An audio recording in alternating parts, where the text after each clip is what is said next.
I sit at my parents' dinner table, spine rigid against the high-back chair, fingers smoothing the linen napkin in my lap. Mother insists on fresh linens for Sunday dinner, especially when we're celebrating. The crystal chandelier throws prisms across the polished mahogany table, catching in the facets of the wine glasses. The front door opens and Isabel sweeps in. My twin sister, my mirror image and DNA, only floats through the entryway in a crimson dress that probably cost more than my monthly rent. "Sorry I'm late," she announces, not sounding sorry at all. Traffic was dreadful. Father rises from his seat, his face transformed. The stern lines that greeted me 20 minutes ago melt into a beaming smile. "There's our girl," he exclaims, pulling her into a hug. "Let me look at you." Mother abandons her place-setting adjustments to fuss over Isabel, her hands fluttering to my sister's left hand, where a diamond the size of a small country catches the light. The ring looks even more stunning tonight. Mother cues. Dr. Matthews has exquisite taste. I tug at my cardigan sleeve, suddenly aware of the small coffee stain near the cuff. My jeans, while clean, are clearly the wrong choice. "Again, Malene," Mother says finally, acknowledging my presence with a quick glance. "Would you help me bring in the appetizers in the kitchen?"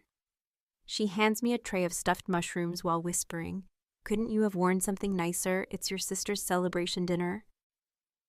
I carry the tray back without responding. What's the point?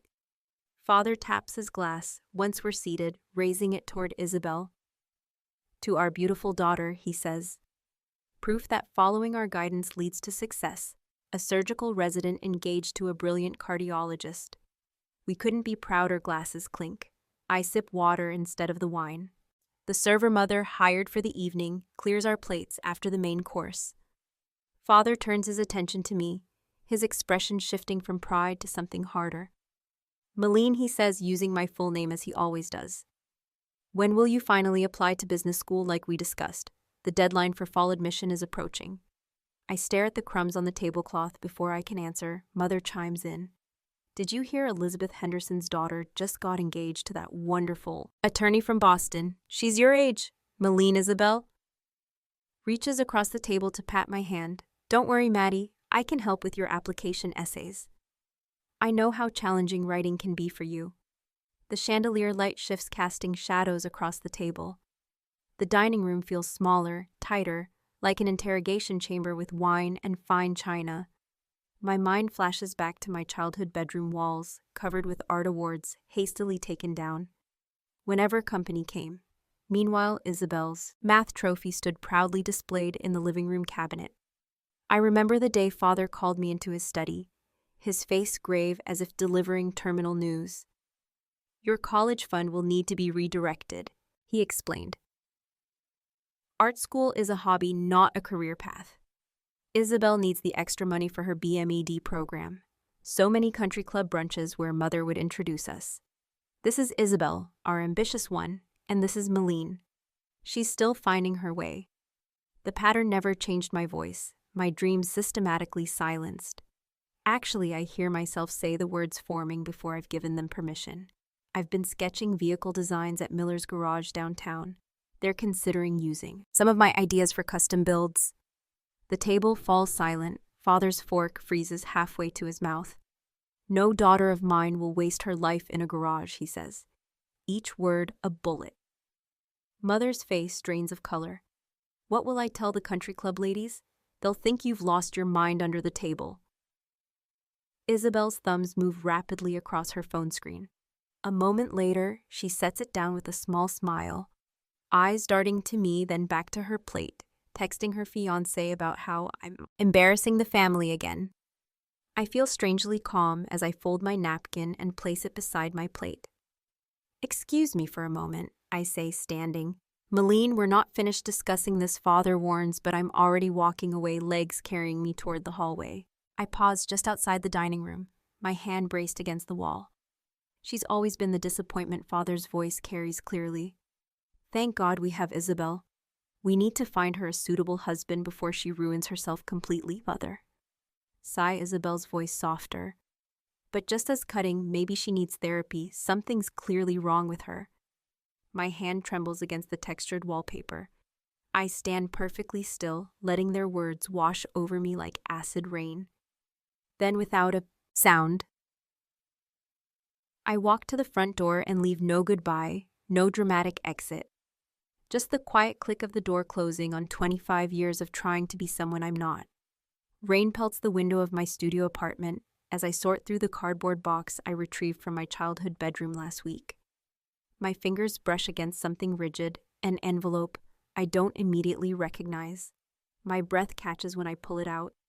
The cream-colored paper bears the logo of Westfield Art Institute, the school I dreamed of, attending since junior year across the front.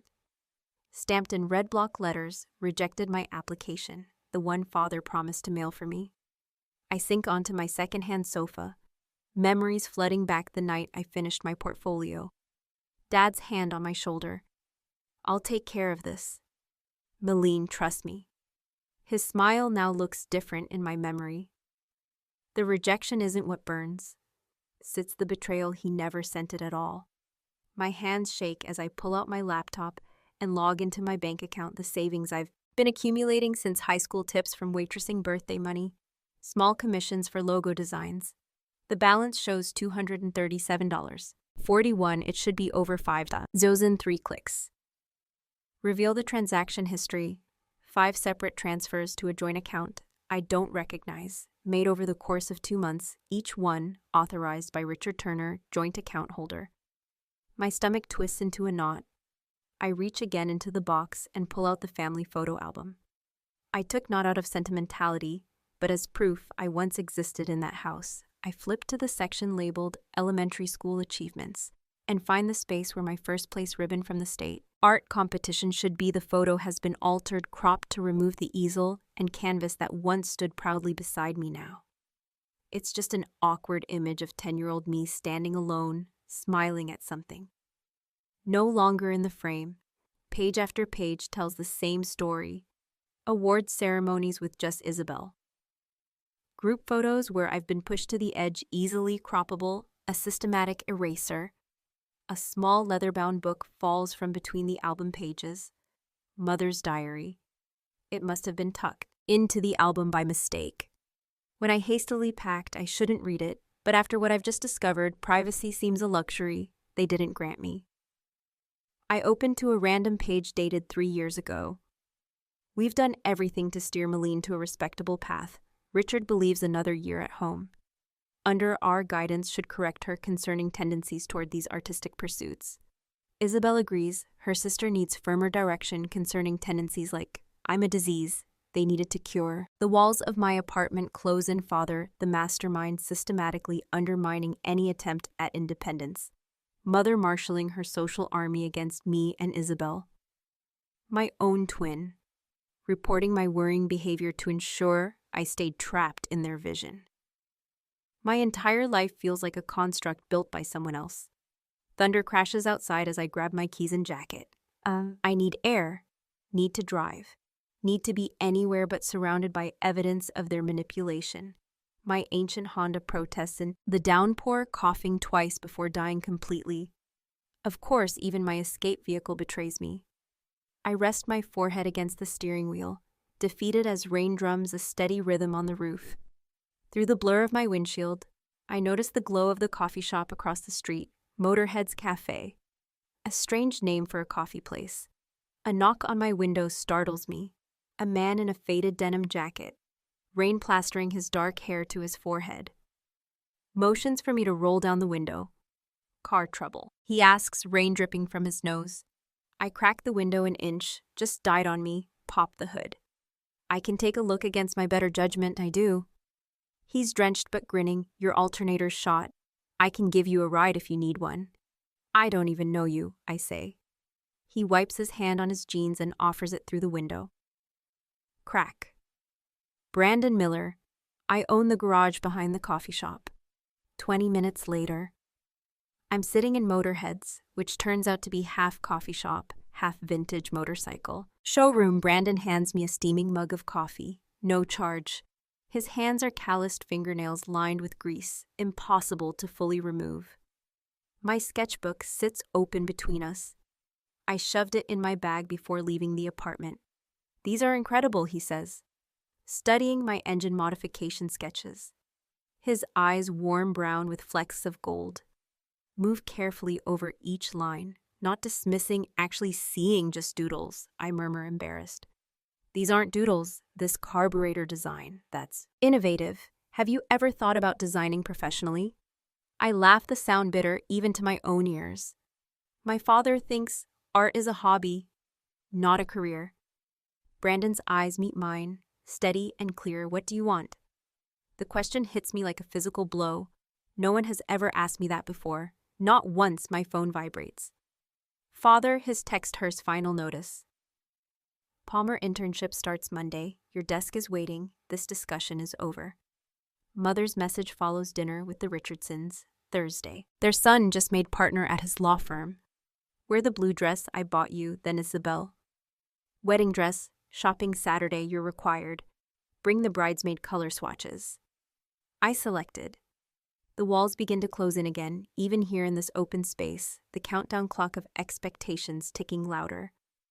With each message, Brandon watches my face. As I read the text, he doesn't push or question, just waits. I don't know what I want anymore, I finally whisper. But I know it isn't this. He nods then, turns my sketchbook to a fresh page. Then maybe it's time to start figuring it out for the first time. In 25 years, someone is handing me a blank page instead of a script. I stand in front of the mirror, running my fingers along the collar of my blue blouse, not designer like Isabel would wear, but clean and pressed. Brandon will be here in 20 minutes. My stomach twists into a pretzel. A year. We've been together a year, and tonight I'm bringing him to Sunday dinner. My phone buzzes with Mother's third reminder text. Don't be late like last time. Another text arrives from Isabel. Mom's making duck. Your favorite duck isn't my favorite, it's hers. Brandon's motorcycle rumbles in the driveway right on time. He looks up at my apartment window and waves, his smile visible. Even from here, I grab my purse and head downstairs, the weight on my chest lightening with each step toward him. Ready for the firing squad, he asks, handing me a helmet as ready as I'll ever be. I climb on behind him, wrapping my arms around his waist. His leather jacket smells like motor oil and pine. Real smells. Not the manufactured scent of Father's cologne. The ride to my parents' house takes 12 minutes too short. Remember, I say as we walk to the door, they're going to judge everything, your clothes, your job. The way you hold your fork. Brandon adjusts his clean denim jacket. I've met difficult people before, not like them. The front door opens before we reach it. Mother stands framed in the doorway. Pearl earrings, catching the evening light, her eyes scan Brandon from boots to hair, her smile tightening. Malene, you're on time. How surprising, she steps back, pulling the door wider. And this must be Brian Brandon, I correct Brandon Miller. Of course, her voice is the one she uses for the cleaning lady. Your father is in the dining room. Brandon wipes his boots carefully on the mat and extends his hand to her. Thank you for having me, Mrs. Turner. She takes his hand with 2 fingers, as if touching something that might stain the walk through the entryway feels longer than usual. Brandon's work boots sound heavy against the polished hardwood. Author sits at the head of the table. Is up to his right. Her husband Charles stands by the window, swirling amber liquid in a crystal glass. Father doesn't rise. This is Brandon, I say, my voice steadier than I feel Brandon. My father, Dr. Richard Turner, and my sister Isabel and her husband Charles Brandon. Steps forward, hand extended. It's a pleasure to meet you. Sir Father looks at Brandon's hand, callous, strong, a working man's hand. He takes it briefly. Brandon works at Miller's garage. I continue. He's developing electric conversion systems for classic vehicles. A mechanic. Father raises an eyebrow. How enterprising, there's growing demand, Brandon says, pulling out my chair. The waiting list for our custom EV conversions is 18 months now, and what university did you attend? Brandon Father asks, while Mother serves the Wine Community College for my certification, then specialized training through Tesla's technical program. Father's mouth twitches. No 4-year degree. Not everyone needs one to be successful. Richard. Mother interjects with false brightness. Some people are just happy with simpler aspirations. I feel Brandon's hand find mine under the table, so Malene Isabel says, Mother tells me you're considering business school after all. Charles knows several admission board members at Harvard. I'm not applying to business school. The clink of silverware stops. Of course you are, Father says. We discussed this. You discussed it, I said. No, Charles clears his throat. Perhaps we should discuss something else. The market has been quite volatile lately. Tell us more about your garage work, Brandon. Mother interrupts. Is it fulfilling, fixing other people's cars? Brandon sets down his fork. I don't just fix cars, Mrs. Turner. I design and build custom systems that reduce carbon emissions while preserving classic aesthetics. My latest project was featured in Automotive Engineering Monthly, a trade magazine Father dismisses a peer-reviewed journal. Brandon corrects politely. The dinner continues this way. Pointed questions, dismissive comments. Isabel's concerned glances at Mother Brandon, answers each barb with dignity. I watch him handle my family with a grace they don't deserve. When the server brings dessert, Father sets down his napkin. Malene, we need to discuss your future Diane's has gone on long enough, Diane's, I repeat. Your mother and I have been patient. We've allowed you time to explore this in rebellion. His gaze shifts to Brandon, but surely you understand that Malene was raised for better than what I ask, my voice surprisingly steady. Then throwing away her potential on garage trash. Brandon stiffens beside me. Richard Mother hisses. Not at the table when Margaret. When should I tell our daughter she's making the biggest mistake of her life? Father turns to me. What will people say? The daughter of a distinguished professor working in a coffee shop, dating a mechanic. I finish for him. Maddie Isabel leans forward, her voice dripping with rehearsed concern. This isn't like you. You're smart. You could do anything. I am doing something, Isabel. Something I love with someone who respects me, respects you, Father scoffs. He's using you. What can he possibly offer happiness? I say simply, Mother dabs at. Sudden tears. We raised you for better than this. Malene, something snaps inside me. 26 years of bending, breaking, and conforming shattered in an instant. No. I stand my chair scraping against hardwood. You raised me to be a copy of Isabel. You hid my awards, redirected my college fund, and criticized every choice I ever made. You never saw me. That's enough. Father's fist hits the table. Crystal glasses jump. I won't tolerate this disrespect in my house. Then I'll leave. I reach for Brandon's hand. If you walk out that door with him, Father says. Voice dangerously quiet. Don't bother coming back. Mother rises, walks to the key basket by the door, and slides my house key off the ring. Isabel's eyes fill with performative tears. Maddie, please think about what you're doing. Brandon stands beside me, his voice low. Whatever you choose, I'm here. I look around the dining room one last time. The crystal chandelier, the family portraits where I'm always slightly out of focus, the polished silver that reflects distorted versions of reality. Goodbye, I say. My voice breaking but resolute. We walk out together. The door closes behind us with a definitive click in the driveway. I take a deep breath of evening air. It tastes like freedom. The calendar on our kitchen wall marks 3 years since I walked out of my parents' dining room. 3 years of building something from nothing. The dates are covered with notes in 2 different handwriting, smine looping and artistic. Brandon's compact and precise. I drop my bag on the counter of our small apartment and kick off my shoes. The coffee shop smell clings to my clothes, but I don't mind it anymore. The manager asked me to oversee training, the new hires next week. My voice matters. There, Maddie, Brandon calls from the bedroom. Come look. He sits cross-legged on our bed, surrounded by textbooks and highlighted notes. His certification exam is tomorrow, and he's been studying electric vehicle systems for months. The bed sags in the middle, and the sheets don't match. But it's ours. Nobody judges us here. I did another practice test, he says, eyes bright 92%. I wrap my arms around him from behind, pressing my face against his neck. You're going to crush it tomorrow.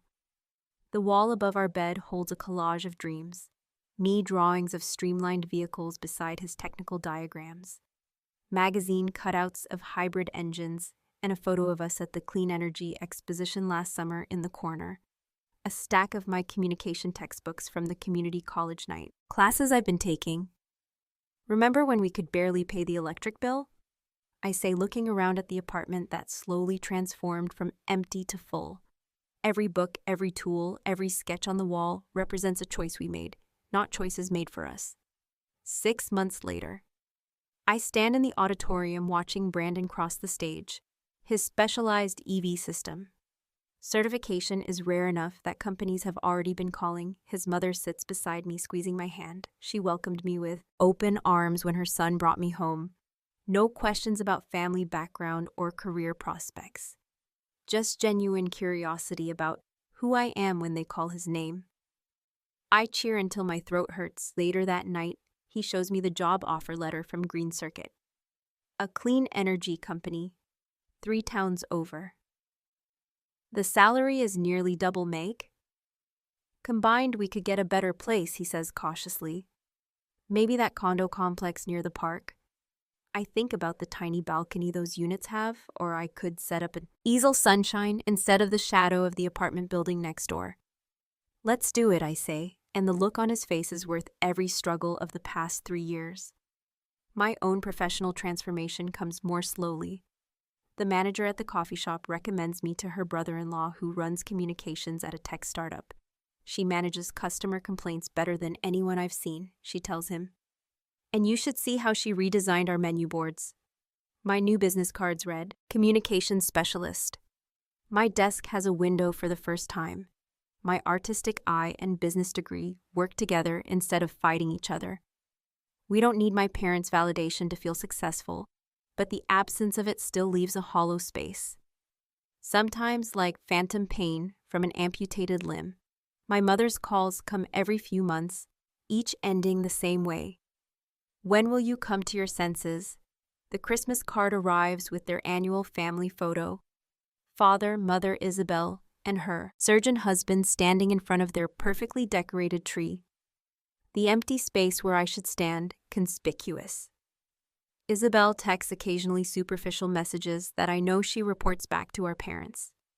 Just checking in, hope you're doing well, I respond with equal blandness. Our twin connection feels severed not by distance, but by choice. The most brazen attempt comes when Father's colleague happens to visit our city and offers me a position at his firm with the unspoken condition that I return to the family fold. I decline, firmly delete his contact information, and change my email address. Brandon and I are cooking dinner when my phone buzzes with a news alert. I nearly drop the wooden spoon I'm holding. What is it? Brandon asks. Noticing my frozen posture, I turn the screen toward him. The headline reads, University investigating Professor Richard Turner for misconduct with graduate student. My father's face stares back at me from the screen, his expression tight with the same controlled anger I grew up fearing. The article mentions an inappropriate relationship with a doctoral candidate and misappropriation of department funds. Your father, Brandon, asks unnecessarily. He knows exactly who Richard Turner is. My phone buzzes again. Isabel, the text reads, Only family emergency, call immediately. And before I can process this, a voicemail notification appears. My mother's voice trembles as she speaks. Malene, we need family unity during this difficult time. Please call us back. I set the phone down and continue stirring the pasta sauce. The irony doesn't escape me for 3 years. I wasn't family enough to acknowledge now that their carefully constructed image is crumbling. I'm suddenly needed. Brandon watches me carefully. You okay? They only want me now because they need something, I say quietly. He nods. Family shows up before the crisis. Not just during it that night, I compose a brief email. I wish you well, but cannot engage at this time. I press send and sleep better than I expected. The fallout happens quickly. Father suspended from the university. His reputation destroyed, the Society pages report. Isabel and her husband have relocated to Boston, distancing themselves from the scandal mother's friends at the country club. evaporate overnight. The empire they built on appearances crumbles like a sandcastle at high tide. The same people who nodded approvingly at their dismissal of me now whisper about them at charity events. I watch it all from a distance, neither celebrating nor mourning, just observing the inevitable collapse of something built without integrity. Brandon finds me on our balcony staring at the stars. What are you thinking? I consider the question carefully, that I might be the only family member they have left.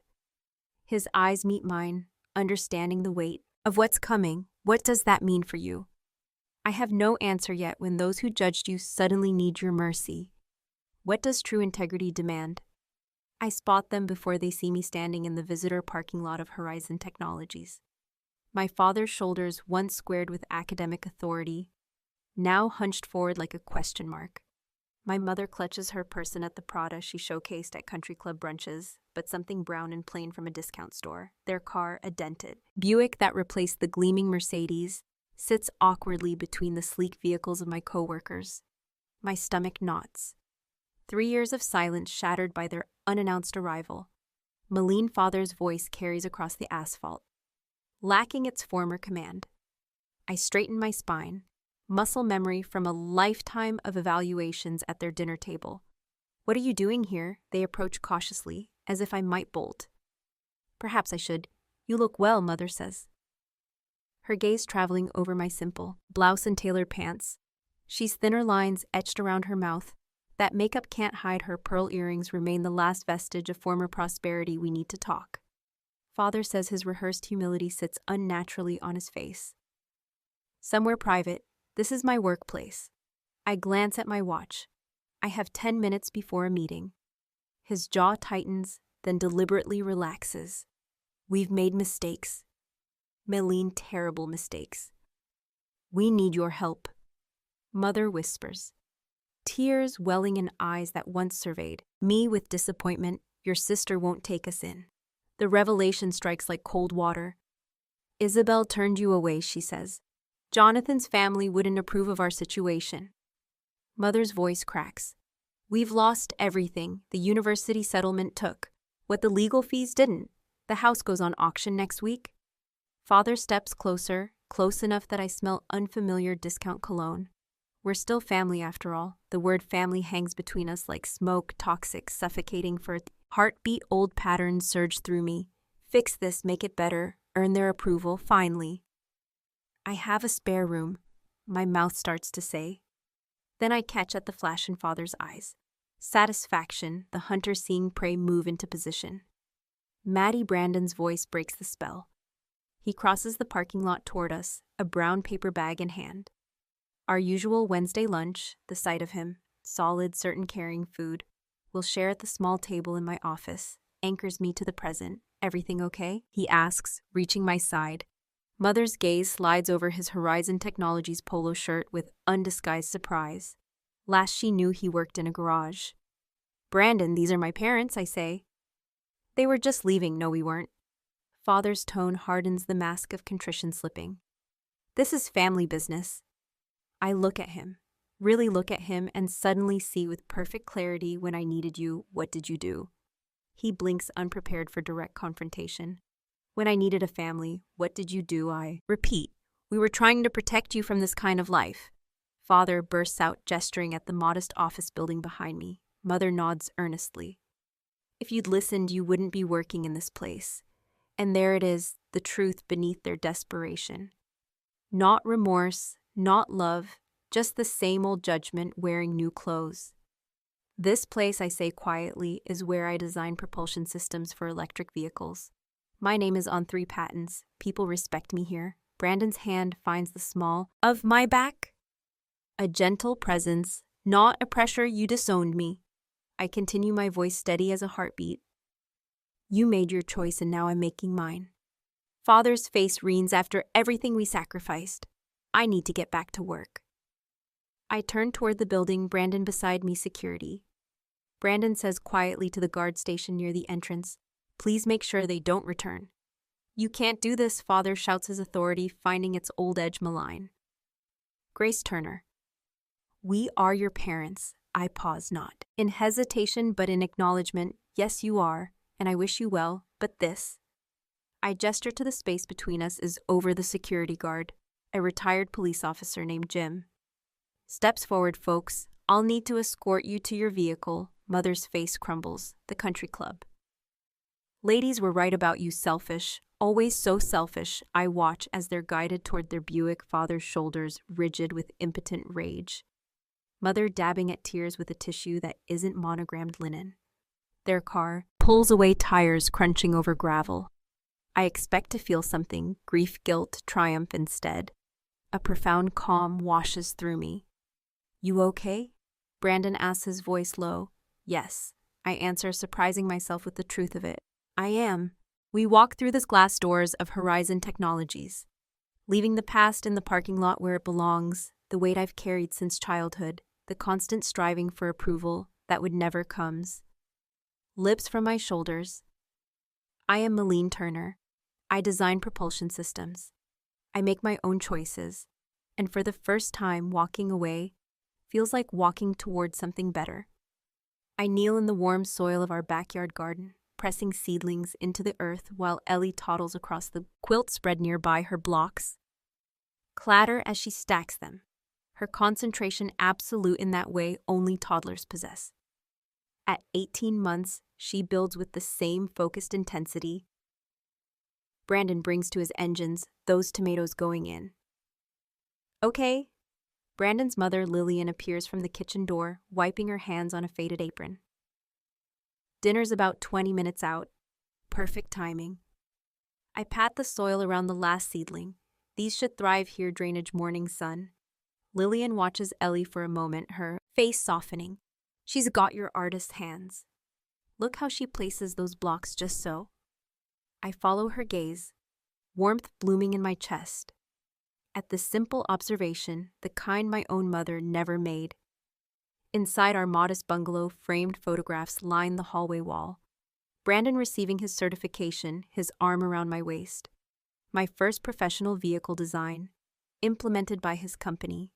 Our wedding day under an oak tree, surrounded by people who chose to be there. The kitchen smells of rosemary and garlic as Brandon sets the table. His movements unhurried. No fine china or crystal here. Just sturdy stoneware plates in mismatched colors I deliberately collected. Each one has a story. Need any help? I asked Lillian. Who's she me away with? A smile. Go clean up. You've been playing in dirt all afternoon. When we gather at the table, Brandon. Lillian, our friend Sarah, and me with Ellie in her high chair. The conversation flows easy as water. No harrogations, no hidden agendas. How's that electric? Conversion project coming, Sarah asks Brandon, passing him the bread. Almost there, he answers. Eyes lighting up, just waiting on those custom battery housings. Maddie designed the ones with the cooling system. Modification, Lillian asks. I nod, still surprised after 3 years when someone actually remembers my work. Details? Brandon raises his glass of lemonade. To building the family we choose, he says. His eyes meeting mine across the table and to seeing each other clearly. Everyone drinks, and I fight. The tightness in my throat. The contrast to that last dinner at my parents' house couldn't be sharper if outlined in neon. Later, after clearing dishes, I spot the envelope on my desk, postmarked last week. My father's precise handwriting on the front, still unopened, the third letter in as many months. My therapist says I don't have to read them until I'm ready. Maybe never. Dr. Winters helped me understand the pattern. Show control disguised as love created the prison I escaped. How my worth never depended on their recognition, how boundaries aren't walls, but vital protection. The doorbell rings as Lillian helps Ellie into her baptism dress. Our living room fills with friends arriving for the ceremony. Brandon's siblings with their families. Co-workers who became confidants. Neighbors who bring casseroles when someone's sick. My chosen family, the people who showed up when biology failed Maddie. A young woman approaches shyly Amanda, the intern from work, whose father threw her art school application in the fireplace. I just wanted to say thanks again for talking to me last week. I signed the apartment lease yesterday. I squeeze her hand. The first step is hardest. It gets better. My eyes drift to another envelope on the side table. This one opened inside a small silver bracelet for Ellie and a note in Isabel's handwriting. I understand now. I'm sorry it took so long. When you're ready, I'm here. No rush to answer. No obligation to reconnect the door. Neither locked nor wide open, just slightly ajar on my terms as twilight falls. I sit on her porch swing, watching clouds blush pink above the maple trees. Brandon joins me, Ellie asleep between us, her weight warm against my side. Good day, he asks, the best kind.